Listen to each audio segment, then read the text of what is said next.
이제 출애굽기 11장 말씀을 보면 하나님께서 애굽 왕 바로에게 10번째 재앙을 내리시겠다고 경고하셨죠. 다름 아니라 애굽 땅에 있는 모든 처음 난 것을 다 죽이시겠다는 것이었어요. 출애굽기 11장 5절 말씀을 이제 보면 이제 그 내용들이 나와 있죠. 여기서 이제 애굽의 모든 장자들이 죽는다는 것은 지난주에도 말씀드렸다시피 비단 장자만에게 해당하는 재앙이 아니고 실상은 애굽 땅에 임하는, 애굽 땅 전체에 임하는 사망의 재앙이라고 말씀을 드렸어요. 그런데 여기 이제 흥미로운 단어가 사용이 됩니다. 이 출애굽기 11장 5절을 자세히 들여다보면 이렇게 기록되어 있어요. 애굽 사람들의 모든 처음 난 것을 이렇게 기록되어 있지 않고 애굽 땅에 있는 모든 처음 난 것을 이렇게 기록이 되어 있어요. 그러니까 이 말은 이 재앙의 대상이 꼭 애굽 사람으로 한정되지 않는다는 말이에요.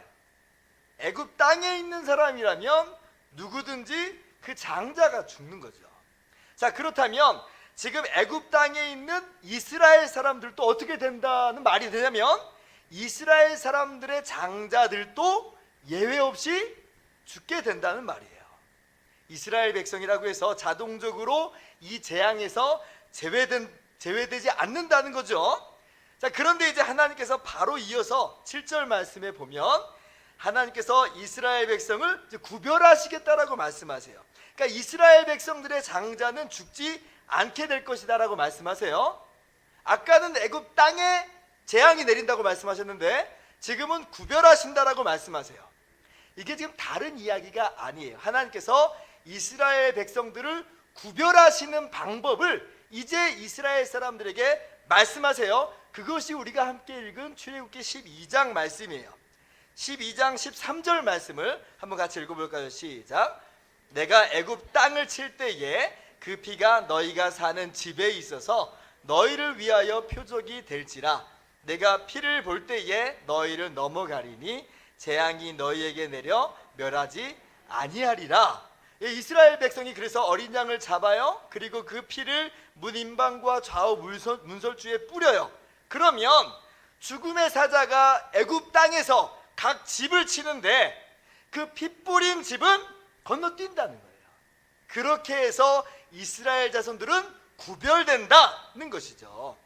이것이 바로 유월절 절기의 이제 시작이 됩니다. 그런데 이 말씀을 보면 좀 어떻게 보면 의아한 생각이 좀 들어요. 어떤 마음이 드냐면, 아니 하나님께서 왜 이런 좀 번잡해 보이는 절차를 가지고 구별하실까 하는 거죠. 한번 생각해 보세요. 하나님께서 애굽 사람의 집하고 이스라엘 사람들의 집을 구별 못 하시겠어요? 그 피를 보고서야 이 집은 이스라엘 백성의 집이구나 하고 그렇게 건너뛰시는 걸까요?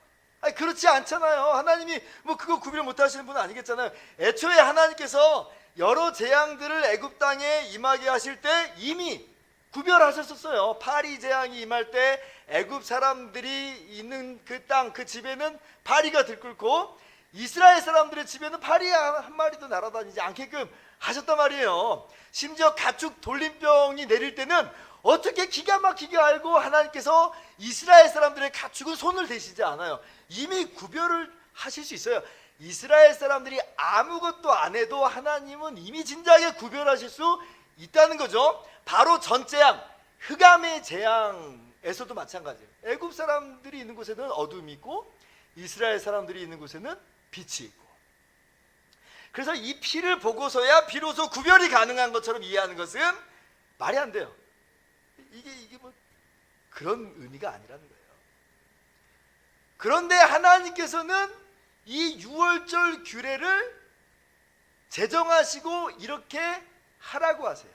그렇게 구별하신다라고 하세요. 그렇기 때문에 여러분 이 유월절 규례에는 특별한 의미가 있다는 것을 여러분이 깨달을 수 있어야 돼요.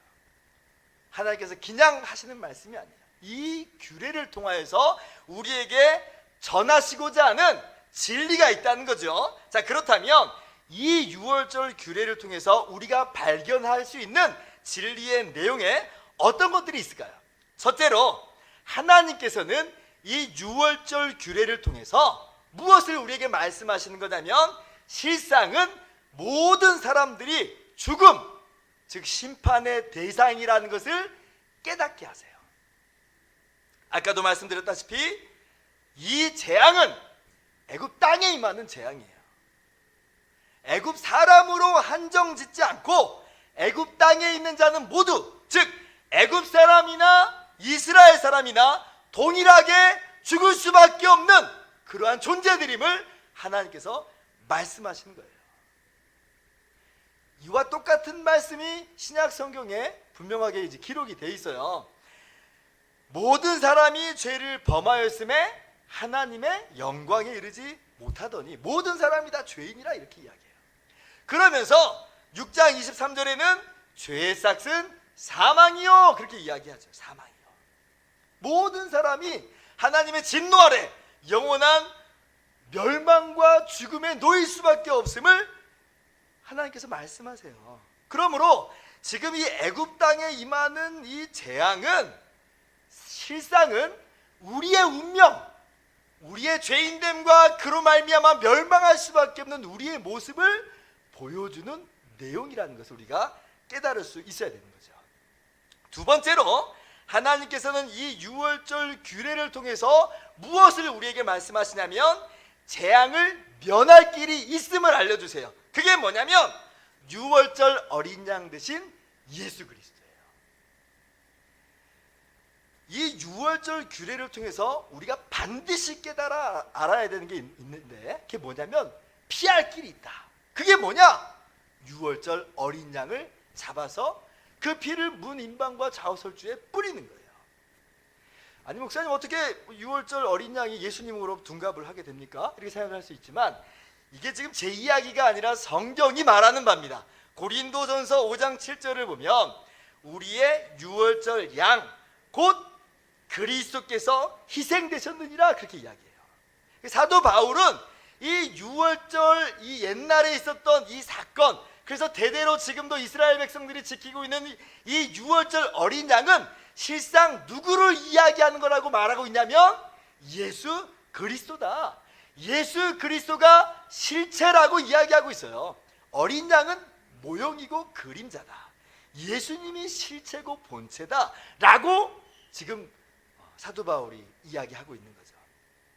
여러분 사실은 이 단순히 이제 구별하는 표식을 위해서라면 굳이 어린 양을 잡아서 피를 뿌릴 필요까지 없었을 거예요. 그냥 매직 같은 걸로 대문에 찍찍 표시만 해도 충분히 구별이 된단 말이에요.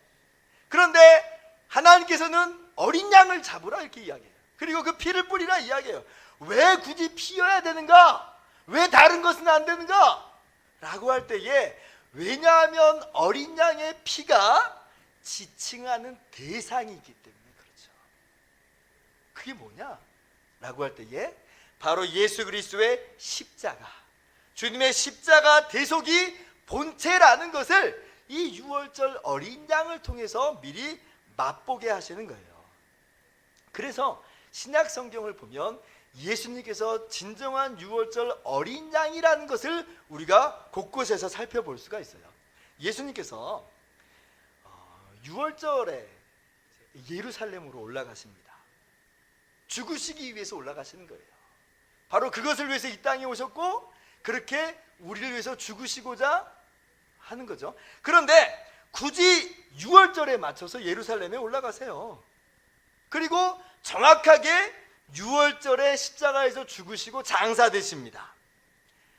이게 사실 여러분 이게 뭐 그럴 수도 있지 라고 생각을 하지만 그렇지 않아요. 왜냐하면 마태복음 26장을 보면 사실 예수님을 반대했던 사람들은 예수님을 이 유월절에 잡아 죽이지는 말자 그랬어요.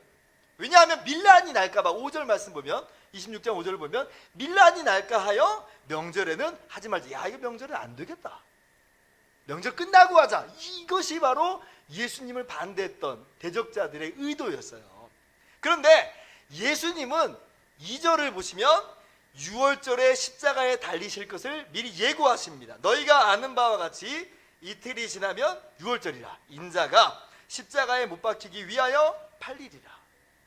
결국 어떻게 진행이 돼요? 예수님을 죽이려고 했던 사람들의 시간표는 틀린 거예요. 도리어 예수님 말씀대로 돼요. 예수님의 어떻게 보면 의도대로 되는 거예요. 6월절에 십자가에서 못 박혀 죽으시는 거죠. 왜냐하면 예수님이 6월절 어린 양이 되심을 보여주시는 거예요. 나타내고 드러내시는 거죠. 누가복음 22장에도 보면, 자 14절 15절을 보면, 자 때가 이름에 예수께서 사도들과 함께 앉으사 이르시되 내가 고난을 받기 전에 너희와 함께 이 6월절 먹기를 원하였노라 이렇게 말씀하세요. 그래서 예수님께서 이 6월절 만찬, 이 6월절 먹기를 통해서 예수님의 그 십자가 희생의 그 의미를 제자들에게 말씀하세요. 이것은 너희를 위하는 내 몸이다 말씀하시고, 그리고 이 잔을 가지시고 말씀하시기를 이 잔은 내 피로 세운 새 언약이다 라고 말씀하세요. 즉 6월절의 어린 양을 먹는 바로 그 시간에, 그 모습 속에서 예수님이 당신의 십자가의 의미와 그 희생의 내용을 밝혀주세요. 무슨 얘기예요? 예수님이 6월절 어린 양이라고 말씀하시는 거예요. 자, 그렇게 예수님이 6월절 어린 양이 되신다는 것, 6월절 어린 양의 본체라는 것을 우리가 이해가 된다면, 자, 어린 양의 피가 뿌려지는 곳에 죽음의 재앙이 면하게 된다는 게 순식간에 이해가 됩니다. 그렇지 않겠어요? 아니 어린 양이 죽었다고, 그 피를 뿌렸다고 그 집사람이 죽지 않고 심판을 면한다는 게 사실 이게 납득이 되나요? 이게 어울리지 않잖아요. 양은 양이고 뭐 사람은 사람이지, 양을 죽였다고 해서 그 피를 발랐다고 해서 어떻게 넘어가요 그 심판이. 천사들이, 죽음의 천사가 이렇게 집집마다 다니면서 장자가 죽어나가는데 어떤 집 딱 갔더니 여기 피가 이미 뿌려져 있네? 내가 이미 여기 왔다 갔나 봐 하고 지금 천사를 속이는 어떤 트릭인가요? 아니 그런 거 아니잖아요. 그런 거 아니잖아요. 어린 양을 잡아다가 그 피를 뿌렸다는 것은 실제 이 집은 심판을 받았다는 거예요. 그런데 누가 받았는가? 어린 양이 받았죠. 그리고 그 어린 양의 피가 정말 효력이 있는 이유는 어린 양 그 자체 때문이 아니라 어린 양의 본체이신, 어린 양이 정말 지칭하는 바 예수 그리스도께서 심판을 대신 받으셨으므로 그것이 효력이 발생되는 거예요. 그래서 성경 갈라디아서 3장 13절에 보면 그리스도께서 우리를 위하여 저주를 받은 바 되사 율법의 저주에서 우리를 속량하셨으니 라고 말씀하세요. 어린 양의 피 외에는, 어린 양의 희생 외에는 이 재앙을 면할 방법이 없는 거죠. 히브리서 9장 22절 피 흘림이 없은즉 사함이 없느니라. 예수 그리스도의 희생, 주님의 피가 재앙을 면할 길이 되는 거예요. 그래서 사도 베드로는 이렇게 선언합니다. 사도행전 4장 12절 같이 읽습니다. 시작. 다른 이로서는 구원을 받을 수 없나니 천하 사람 중에 구원을 받을 만한 다른 이름을 우리에게 주신 일이 없음이라. 아멘. 예수 그리스도의 대속만이, 주님의 십자가만이 우리가 심판을 피할 수 있는 유일한 길이라는 걸 여러분 믿으시기 바랍니다. 세 번째, 이 6월절 규례를 통해서 깨닫게 하시는 바는 오직 믿음이에요. 오직 믿음. 이 오직 믿음이 하나님의 구별의 결과이면서 동시에 구원의 통로로 작동된다라는 것을 우리 가운데 깨우쳐 주세요. 어떤 사람은 이렇게 생각할지 몰라요. 야, 이 어린 양의 피를 뭐 문인방과 좌우설주에 뿌린다고 뭐 재앙이 넘어가겠어? 그 얼마나 미신적인 것 같고 얼마나 참 유치한 모습 같아요. 자, 그러면 어떤 사람이 어린 양의 피를 그 문에 뿌리는가? 이스라엘 사람이라고 뿌리는 게 아니고 이 어린 양의 피를 뿌리는 그 집은 재앙을 면한다라고 말씀하시는 그 하나님의 말씀을 믿는 자만 뿌려요. 하나님의 구별하심은 어떤 혈연의 문제나 종족의 문제가 아니었던 거죠. 구별된 백성은 반드시 믿음이 그 결과로 나타납니다. 내가 아주 뭐 유명한 가문이나 혈통에 속했다는 것은 아무 의미가 없어요. 그가 그 피를 뿌리지 않는다면 그는 사실 구별된 사람이 아닌 거예요. 그러나 뭐 순수한 이스라엘 사람이 아니더라도, 나는 뭐 혼혈됐다 할지라도, 너의 아버지는 뭐 애굽 사람이고 엄마만 이스라엘 사람이라고 할지라도, 혹은 사생아든지 고아든지 과부든지 어떠한 지위와 신분에 있든지 그가 하나님의 말씀을 믿음으로 피를 뿌린다면 그는 구별된 백성이에요. 하나님은 그렇게 이스라엘 백성을 구별하세요. 그러니까 이 믿음은 구별된 하나님의 백성이라는 결과요, 증거가 되는 거죠.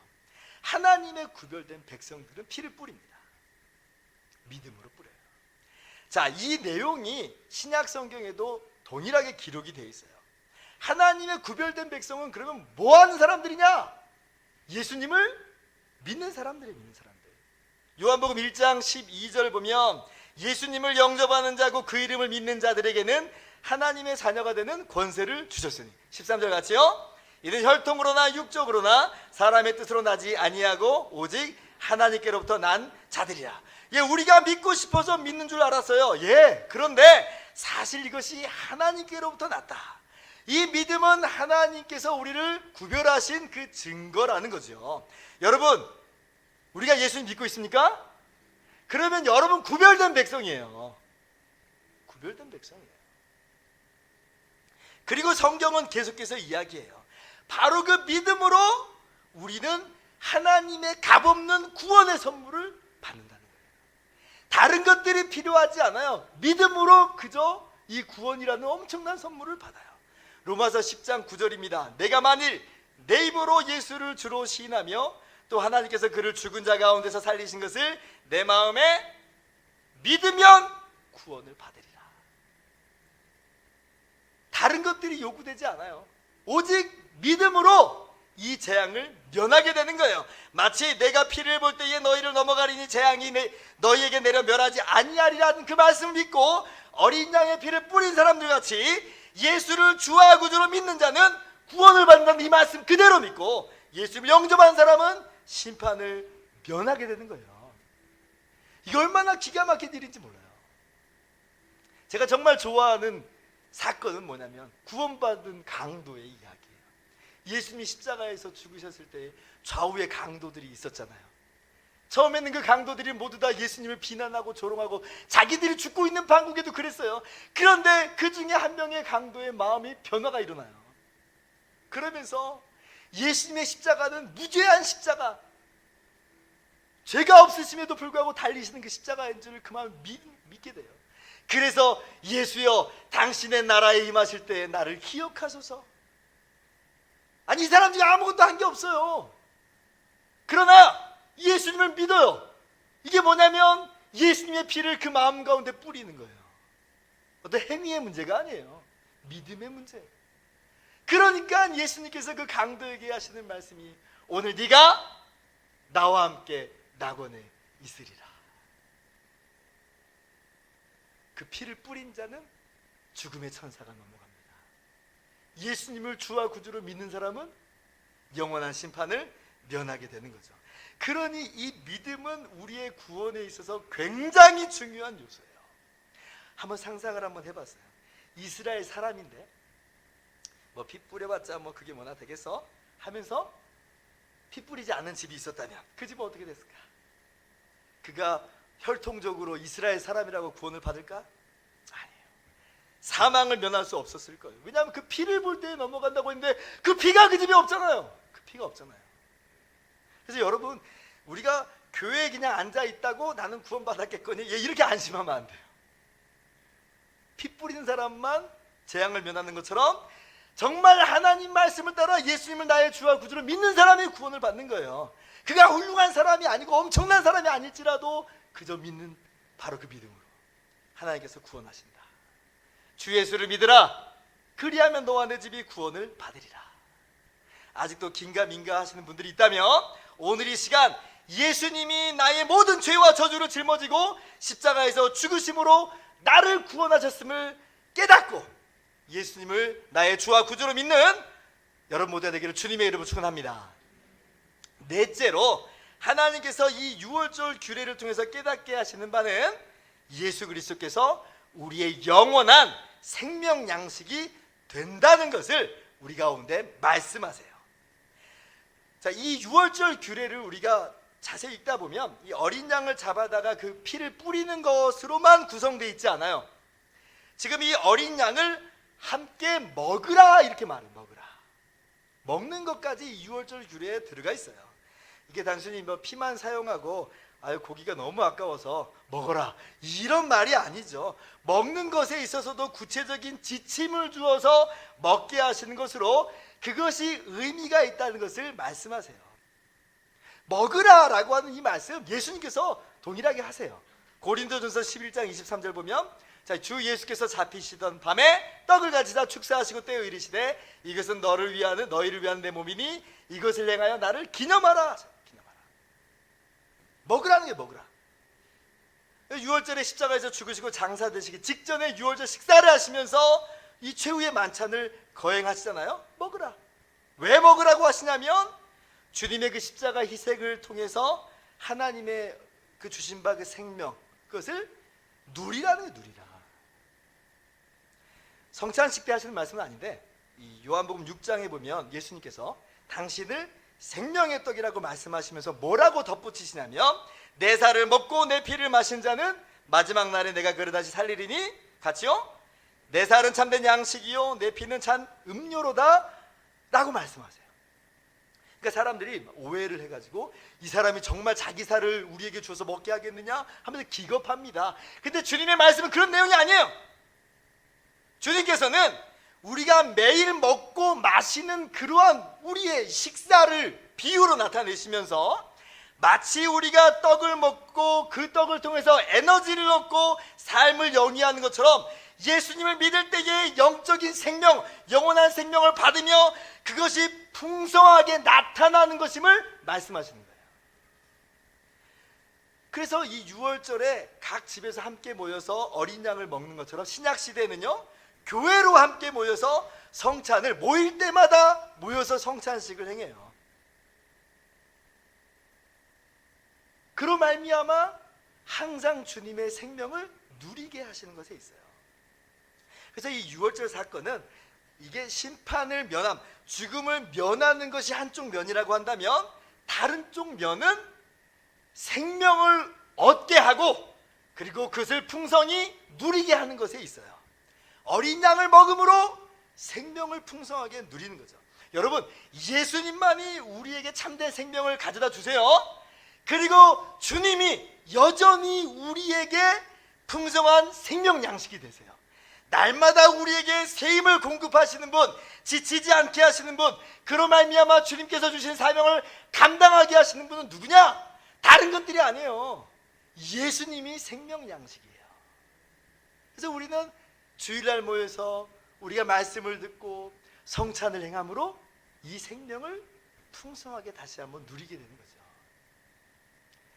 있다가 없어지는 게 아니고 그 생명이 우리 가운데 더욱더 풍성하게 누려지는 것이라는 것, 여러분 이 유월절 규례를 통해서 깨닫기를 바랍니다. 자, 마지막으로 하나님께서 이 유월절 규례를 통해서 우리로 하여금 깨닫게 하시는 바는 이 구원 사건을 끊임없이 기억하고 기념하면서 대대로 전해야 된다는 거예요.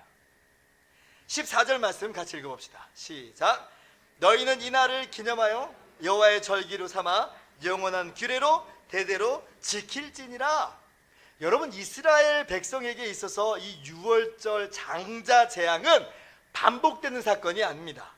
이것은 출애굽 때만 있었던 사건이에요. 그런데 하나님께서는 그렇게 구출한 다음에 이것을 절기로 제정해서 기억하게 하고 기념하게 합니다. 그로 말미암아 자신에게 있어서도 그리고 자손 대대로 그 신앙이 이어지도록 해요.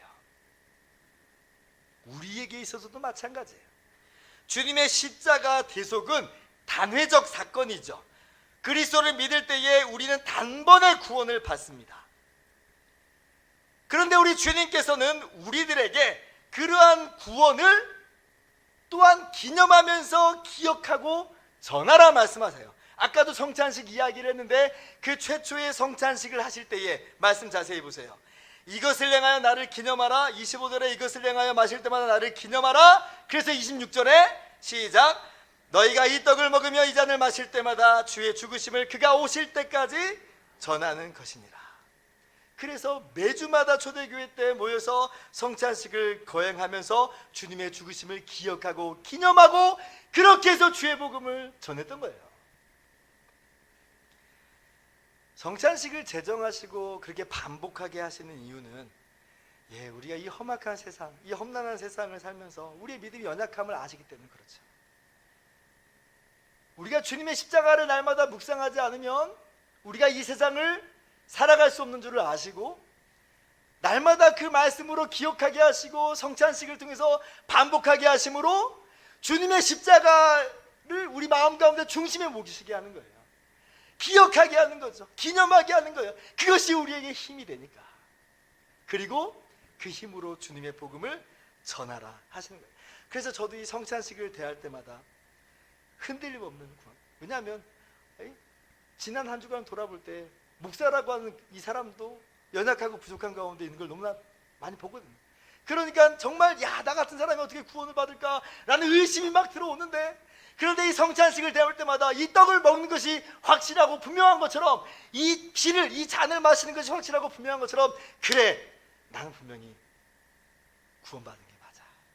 내 행위로가 아니라 주님이 대신 죽어주셨잖아. 성찬을 통해서 그것을 다시 한번 기억하고 상기하는 거예요. 여러분, 이것이 대대로 지킬 영원한 규례라고 하는 것은 어떤 형식적인 것을 의미하는 게 아니에요. 날마다 주님의 십자가를 우리의 삶에, 우리의 마음 가운데 중심에 모시고 감사하고 찬양하며 기념하도록 하는 거죠. 그것이야말로 우리에게 진정한 힘이 되고 능력이 돼요. 다른 것으로는 우리가 이 세상을 살아갈 능력이 없는 거예요. 여러분, 이 6월절을 날마다 기억하고 기념하시기 바랍니다. 그것 외에는 우리에게 힘이 되는 게 없어요. 맥스 루케이더 목사님은 이렇게 이야기합니다. 하나님의 은혜를 명쾌하게 깨닫는 것처럼 용기를 북돋는 명약은 없습니다. 그런데 하나님의, 주님의 자비에 대해 무지한 것만큼 두려움을 키우는 독약은 없습니다. 하나님의 은혜를 우리가 기억하고 묵상할 때마다 그것이 우리에게 용기가 돼요. 그런데 그것을 놓치면요, 우리는 두려움 가운데, 불안함 가운데 노출될 수밖에 없는 거예요. 기억하세요. 기념하세요. 항상 우리의 마음 가운데 중심에 두고 주님의 십자가를 붙들고 살아가는 저와 여러분 되시기 바랍니다. 그리고 그 힘으로 주님 오실 때까지 이 복음을 증거하는 저와 여러분 모두 되기를 주님의 이름으로 축원합니다. 말씀을 마치도록 하겠습니다. 오늘 이 6월절의 이 과정을 쭉 들여다보면서 느끼는 바는 뭐냐면, 결국 하나님의 엄청난 은혜, 값없이 주시는 그 은혜를 정말 다시 한번 깨닫게 됩니다. 죽을 수밖에 없는 죄인에게 살 길이 열렸어요. 예수 그리스도께서 친히 6월절 어린 양이 되셔서 우리를 위해서 그 피를 흘려주셨어요. 다른 것으로 구원받는 게 아니고 다른 거 할 수도 없을 뿐더러, 그런데 그 피를 뿌리는 자마다 심판을 면해요. 그 어린 양을 먹음으로 풍성한 생명을 누려요. 그 집이 화려한 왕궁인지 아니면 높이 우뚝 솟은 견고한 집인지 그런 건 상관없어요. 변변찮은 월세 집에 살아도 괜찮아요. 피만 뿌리면 돼요. 그 어린 양을 먹는 것으로 생명을 누려요. 우리 개인이 가진 조건도 아무런 이유가 되지 않아요. 능력이 있든지 없든지, 스펙이 화려하든지 아니든지, 외모가 출중하든지 아니든지, 그건 상관없이 풍성한 하나님의 은혜가 우리 가운데 주어집니다. 얼마나 놀라운지 그저 믿음으로 우리 이걸 누리는 거예요. 이 큰 은혜를 여 마음 가운데 다시 한번 이 말씀을 통해서 확인하시고 하나님이 주시는 바 놀라운 평안과 그 기쁨을 누리시기를 바랍니다. 그리고 이 구원의 은혜를 오늘 하루만으로 혹은 일주일의 하루만으로 그치지 마시고 매일매일 주님의 십자가를 묵상함으로 영원히 대대로 기억하고 기념하면서 날마다 새 힘 얻으시고, 그리고 주님 오실 때까지 이 은혜의 복음 증거하는 저와 여러분 모두 되기를 주님의 이름으로 축원합니다. 기도하겠습니다.